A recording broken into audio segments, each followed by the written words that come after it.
So I'm back in the USA again, and this is the third time this year after having a month off at home after the Europe trip in February. I brought the telescope this time, so hopefully there'll be an opportunity to do some astronomy. But the reason for this video is just to show you this pilot training manual. It's the Avionics and Flight Management Systems Manual for the air transport pilot.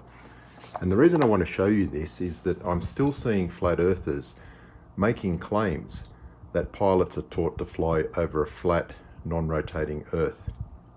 Now that is completely wrong.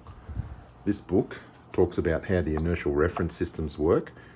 It talks about Earth rotation, and throughout the book it shows the Earth as a globe, and it talks about how the gyros compensate for the curvature of the Earth and the Earth's rotation. I'll just read you this one paragraph which really just says it all. Earth rate compensation due to Earth's rotation. The gyrostabilized platform we have described would remain pointing to the same fixed point if operating in space outside the Earth's atmosphere. However, the aircraft is not operating in outer space. It is operating over a planet that is round and rotating. In order to keep the accelerometers level with respect to the Earth and ensure that they sense acceleration of the aircraft in a horizontal direction, only some compensation must be made. And if you recall, 3 years ago, I made this video titled FAA Documents Confirm Pilot Approaches are Calculated for the Curvature of the Earth. And it references this FAA document which shows you how the precise final approach fix point is calculated for the various different types of approaches. An instrument landing system called an ILS is based on a radio beam from the ground, so that's going to be a straight line in space. But a Barrow VNAV approach is going to be a curved flight path because it is following the curvature of the Earth. So the initial point for each of those approaches are going to be different, and it shows you the calculation they use to determine this, with R being the radius of the Earth in feet.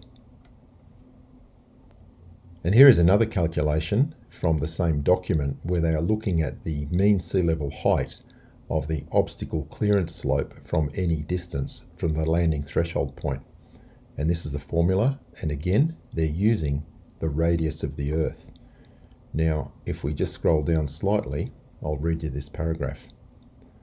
The LPV and ILS glide path is considered to be a straight line in space extending from the touchdown point.